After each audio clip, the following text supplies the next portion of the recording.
committed a crime. Madam Speaker, I thought he's going to say that these cooks are not there. That's what I thought he would say. He has actually given evidence that even when I visited for a talk show, I can feed myself, but the luxury state house, they will give everybody. That's what he has confirmed. I have summarized on page 23 the staff categories. Drivers in State House, 170. Gardeners, 87. Cleaners, 82. Waiters and waitress, 77.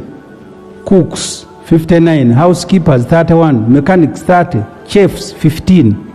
Motor vehicle attendants, 15. Room attendants, 15. Police officers, 12. Catering officers, 11. Stewards, 11. I don't want colleagues to lose the point I am making. I am showing you the allocation of the budget. 27 debt servicing. 12 trillion we are spending on ourselves. So the total, I don't have to read each and everything. 653 staff who are there cooking karo, dobbies, who. According to the staff list contained in the President's policy statement, the President employs 1,299 staff at his residence, State House, 1,389 in his office. A further 285 positions have been cleared for recruitment next financial year. The recruitment will bring total President workforce to 2,973. This is bigger than 2 secondary schools. You now come to RDCs, because you see, this is important. When you pass a budget, you are also passing and approving recruitment plans. These documents have recruitment plans. If the committee doesn't want to report on them, the main committee, it is unfair to stop others from reporting on it, because you're not only approving budgets, you are approving recruitment plans. We now have 657 RDCs. Remember, the Constitution, I don't have to read this, says there will be an RDC per district. I don't know if the districts have now grown to 657. I will go to Mulago Referral Hospital to compare. Mulago operating at 49% human resource capacity. In this report, we compare Mulago National Referral Hospital and the State House, President's Office, staffing levels. Both State House and President's Office employ 3,000 staff, while Mulago has 1,308. Total number of staff required to run Mulago is 2,649 members of staff, but only 1,308 have been recruited, which is 49% of the total requirement. Mulago needs 1,338 staff to operate at full capacity. The list below shows the critical staff missing at Mulago Referral Hospital. I don't have to go through the whole list, but you can see. This is where all of us go when we have problems. There are no staff, there are 90 cooks. Deliberately, I think the ones who uploaded did not put, but I wanted to summarize so I don't take a lot of time. This picture, if you're able to see, you have tens of children eating from the same container. And then you have our head of state picking food from a banquet, for a buffet. This is how I have summarized PDM. Thousands of people are eating from one container. The rest have a buffet. So the ones who are enjoying a buffet are telling these thousands eating from a container, why are you not getting satisfied? He has now gone around inspecting. So you are on a buffet, picking meat, picking rice, picking chicken. And these ones, you have given them kaunga, all of them, you are asking them, why are you not getting satisfied? That's the economy of Uganda. 12 trillion is being spent on less than 1% of the population. And then you send 1 trillion and you're asking these people, why are you not getting wealth?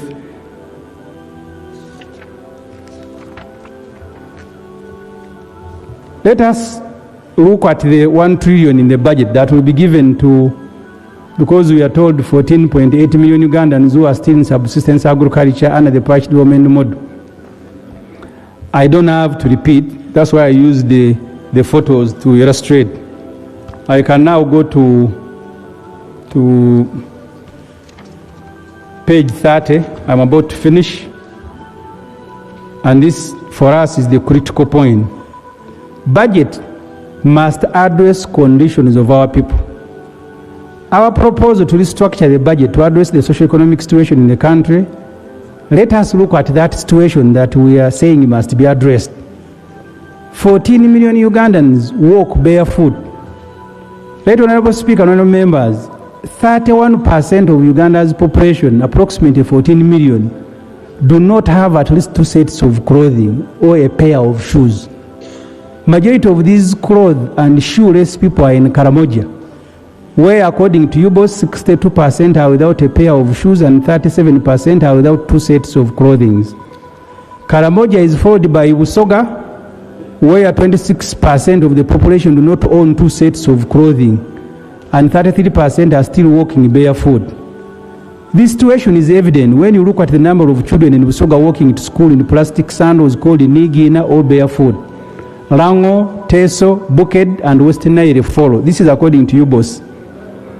Ownership of clothing, according to UBOS, and shoes serves as a basic measure of household welfare, reflecting both economic capability and social status. These items, UBOS says, symbolize personal dignity and community standing. Children feel very bad if you didn't know if they don't have them. You need to read Genome 7's book. He still remembers that when they were in primary school, only Sir Richard Kaijuka had shoes. At 80, it is still paining him. There are photos here of children. Unfortunately, someone sabotaged the photos, but you can see them in their hundreds going to school barefoot. I got to page 32. 15.7 million Ugandans have no jobs. Uganda's working population is 25 million, which is 56% of the total population, according to UBOS. Uganda's National Employment Policy 2021 defines 14 to 64 as the working age. Only 9.4 million of these 25 million are employed, according to UBOS. This simply means 15 million people are without jobs.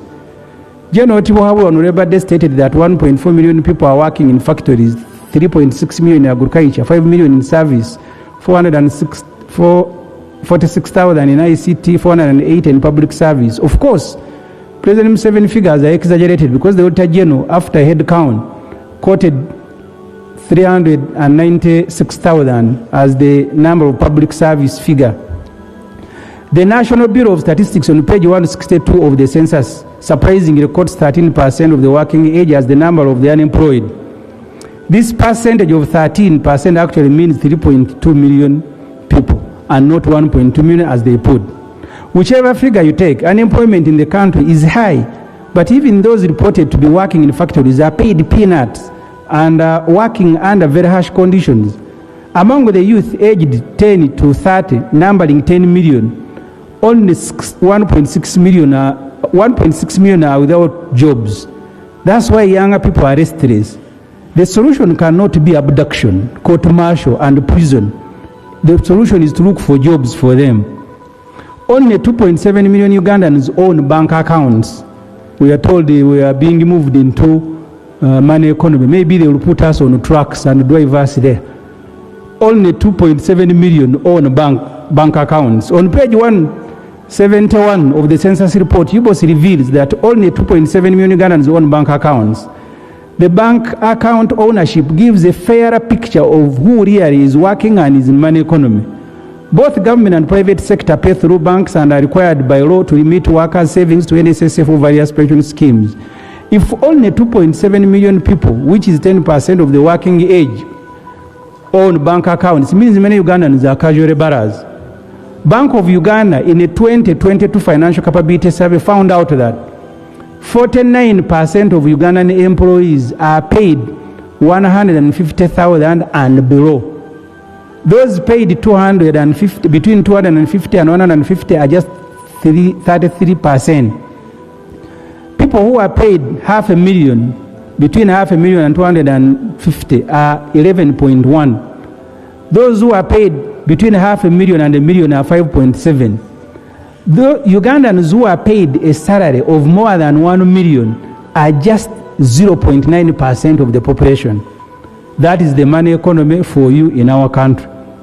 28 million Ugandans still using firewood for cooking. According to UBOS, 28 million people are still using firewood as main source of energy for cooking. This is 32% of the country's population. This affects the environment adversely and a source of ill health.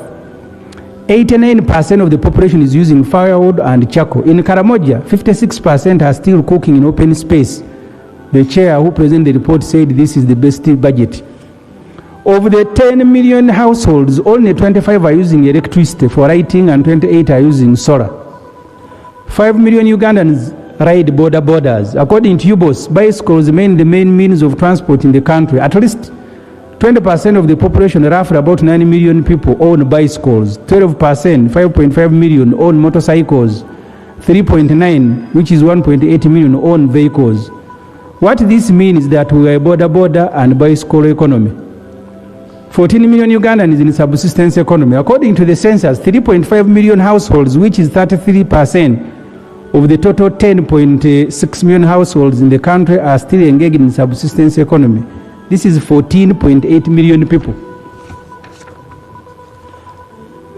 Just 2 pages and I finish, the rest are just annexes. According to UBOS, 62% of the entire population is in agriculture. This percentage means 28 million people are still surviving on agriculture.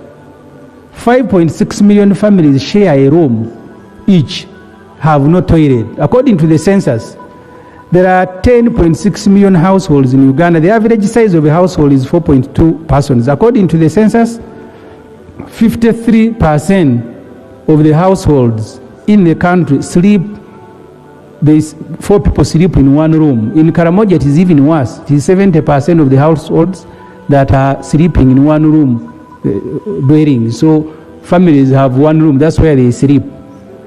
According to the UBOS report, 7% of Uganda's population is without a toilet facility, still engaged in open defecation. Open defecation in Karamoja is at 60%, according to UBOS. World Health Organization underpins safe disposal of human waste as one of the key measures to reduce diarrhea transmission. Only 4.7 million households had improved sanitation facilities. As many as 6.5 million households are still using firewood. 20 million Ugandans food insecure. The Bureau of Statistics on page 356 of their report notes that 20 million Ugandans are moderately or severely food insecure. This is 4 people in every 10, representing 46% of the entire population. Again, Karamoja is worst hit, with 63% of the population suffering from food insecurity. It is followed by Teso. The chair of the committee is from Teso, the vice is from Karamoja. It is followed by Teso at 50% and Bukedu also at 50%. Also the reason is not very difficult to find. On page 332, UBOS reports that 98% of the country is still relying on rainwater for agriculture production. Irrigation is being undertaken only at 4%. Mind you, 62% of Uganda's population, or 20 million, are engaged and survive on agriculture. There was a proposal last year to buy and roll out 300 tractors to boost agriculture production. Mr. Museveni ordered this parliament to remove money for tractors. It had allocated last year, and you remember who we gave it to, Magora. The amount required for these tractors, 300 billion. The vice chair here was very happy that this is the best budget. You want 300 billion for tractors, they have provided 25. Very good budget. Last year, Parliament had also allocated 60 billion to complete construction of health centers. The list, you still have it. President Museveni forced Parliament to instead allocate this money, as I said, to Magora. He has now restored only 25 billion. You have like Mbaye Regional Referral Hospital, no window, nothing. Almost 95% completed. You can't find money to complete it. And then you come here and say this is the best budget. For you, from Mbale, if it is the best, I thank you. I am finishing. This is the last. Our recommendation is that don't approve the budget until it is structured to deal with the country's socio-economic challenges. The money for workshops, entertainment, travel, fuel, etc. should be reallocated to education, health, agriculture, and roads. You are accosting the Minister of Works here. He doesn't have money, 900 billion to buy fuel for government vehicles, and then they begin moving around as if they are touring the country. The final pages are just staff. I don't have to read them. Staff of our dear president, including cooks, gardeners. But I have also put the staff of Mulago Hospital for you to appreciate that the National Referral Hospital operates at 49%. Our view, since the law says that the budget should be passed by 30th of May, is for you to reject this particular budget. We'll go back and restructure it to deal with those issues that are affecting our people. If you don't, you'll have betrayed them. I want to thank you very much, honourable members, for listening to me, and Madam Speaker.